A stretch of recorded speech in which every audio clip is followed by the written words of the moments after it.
Hi everybody, it's Reva with Quality Sewing and Vacuum. Thank you so much for joining us today on our How Do I. I hope you've been making lots of fun projects and maybe you have some birthdays coming up and other things that you want to get a gift for.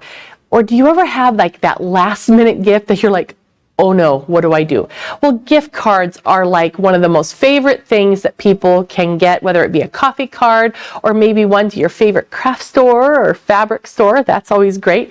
So let's talk about how to make a quick and easy gift card holder. This thing is so fast and easy, and it's nice and small, so it fits a lovely little gift card, just one right in there.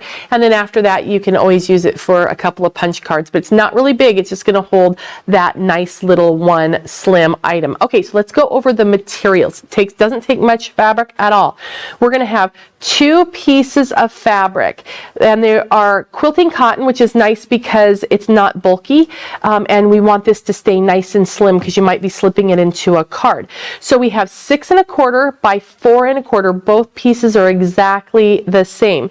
And then you want 2 pieces of ribbon. You can do, I suggest you have pieces that are about 8 inches long, 7 or 8 inches long, and this is a 1/4 inch piece of ribbon, or you can use 3/8 inch ribbon, which is great. So you can use anywhere up to 5/8 of an inch, whichever floats your boat. That's great. Then I also have scissors. I've got a fabric marking tool. This is a friction pen, and a perfect circle. This is going to be fabulous. So let's get started. We're going to take and put our fabric right sides together. Isn't this hard so far? And then we're going to just pin them into place. Okay, and what I'm going to do is step back 1 step. I'm going to open this up because what I need to do is take 1 piece of ribbon and slip it inside here. So we have it in the middle of one edge, and this will be the top edge. And then we'll fold that back up, and then we're going to pin that into place. Now, this is the top edge. That's where the ribbon is. So I want to take, and I'm going to take and place my little spool right on there, and I'm going to draw around and make my edge the mark around the corner. And I can't see that, so I'm going to have to go back and do it from my side, but I'm going to come around and mark that. So then another thing you can do is simply pop it into in half, and then you can just mark one side and cut it all at one time, making a nice curved edge. So we want one edge to have a nice curve, and the bottom edge is square. So now we're going to stitch around this, and we're going to start down here, really kind of low. I'm going to start about 1 inch up from the edge, and we're going to stitch and back tack and stitch down to the corner and stitch all the way around and stop right after the curve up here. We want to give ourselves a nice amount of space that we can turn things right side out. And we will be working with a 1/4 inch seam allowance. So let's take this to the machine, and we're going to give it a nice little stitch, and I'm going to use the marking on the plate of my machine that shows me where a center, where the 1/4 inch is from center needle position. So I'm going to back tack, and then I'm stitching with my needle down function on, so I can stop and pivot and then just stitch around. And if you don't get close enough to the edge, you can always stop and come back. So rotate it. If you're not there, then you can, if you're not far enough, then you can just redo that. Now we're to the corner, where we have our curve. So what I want to do is stitch, and then I'm going to raise my presser foot a little bit so I can just angle around that corner and get a nice smooth corner. Okay, now I'm coming to the ribbon, so I am going to back tack right over that ribbon to make sure it's really secure in place.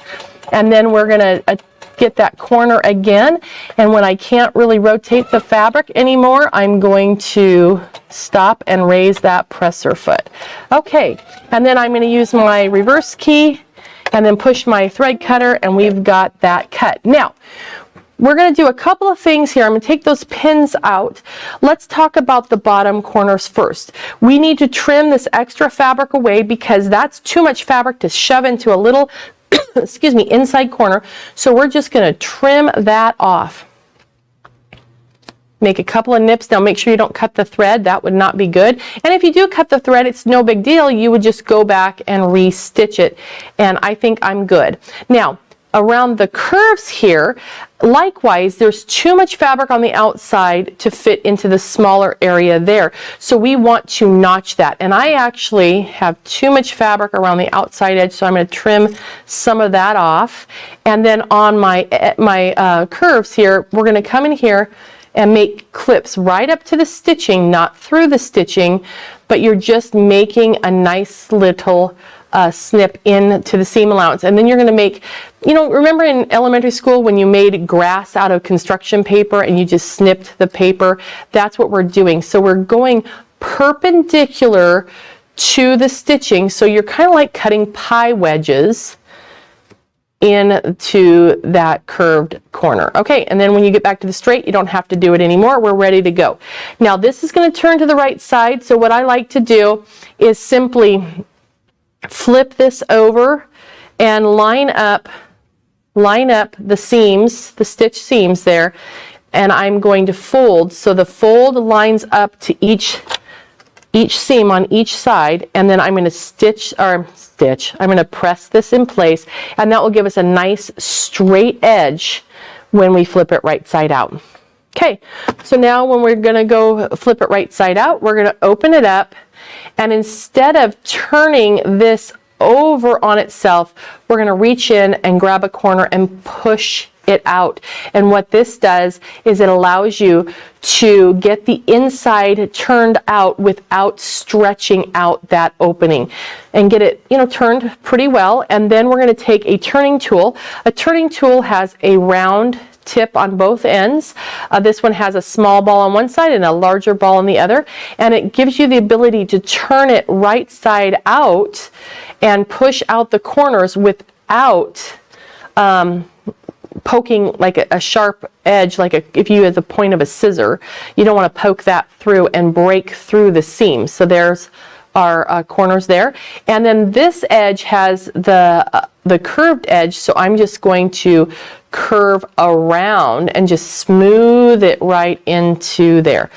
Okay, so around and smooth that out. So now I have two little rounded edges and two square edges. And what I want to do is press this flat. Now the one side we already have pressed and going to the inside, and so we're going to do the same thing with this edge, have it meet up with the other edge, and we'll press the whole item flat. And you know what? We can even press our ribbon because we have that out there. Okay, so now we need to add another ribbon. Well, actually what we need to do is figure out which is the right side and which is the wrong side. I made this the right side this time, so maybe I'll make this the right side. So what I want to do is measure up 1 3/4 inch from the bottom edge. Now remember, the top edge already has a ribbon in it, and I'm going to go to the bottom edge and I'm going to make a little mark, and then I'm going to come and take my other ribbon and I am going to fold down the edge, and let me press it so it's easier for you to see how I'm going to do this. Okay, so I've got my press done, so I have it a little bend in there. I'm going to fold that edge under, and I want to place it on the mark I just made with the raw edge going toward the flat end. And then I am going to go ahead and pin this into place.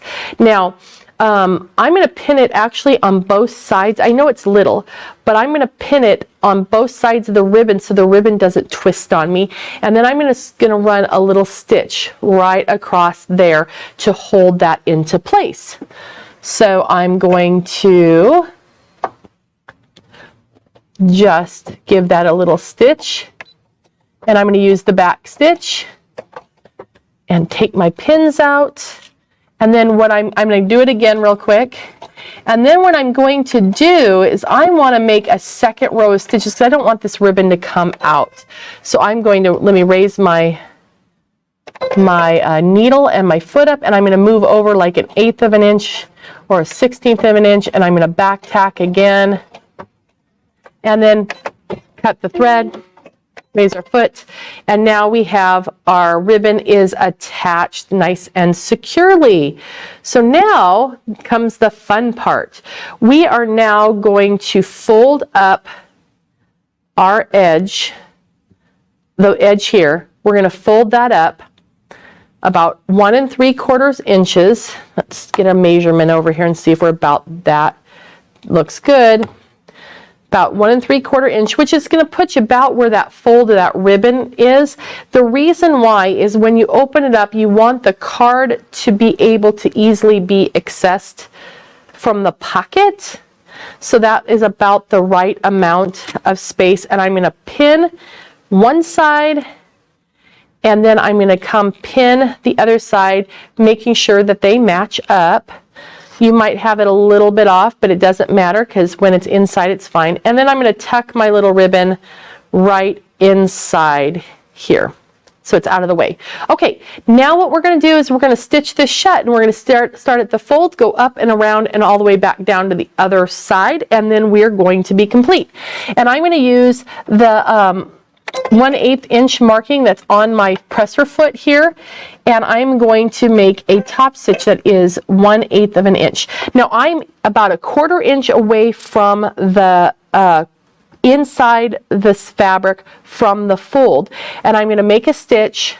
Then what I'm going to do is I'm going to go backwards, because starting on a fold is not necessarily the best thing to do. It might get kind of hung up there. And I'm just using 1/8 of an inch top stitch, which happens to be that secondary little embossed stitch on my, or mark on my foot. There's one that shows center needle position, then there's one to the right of it that's about 1/8 of an inch away. And I'm going to curve, and when I can't curve anymore, I am going to just stop, lift the presser foot, and then lift it again, and then we're going to go and stitch across. Now there's not a lot of stress that's going to be put on this ribbon, so I don't need to back stitch anymore on that ribbon because we've already done it on the inside to keep it from pulling out. And around we go. All right, and down to the edge. I'm going to hold that with my fingers.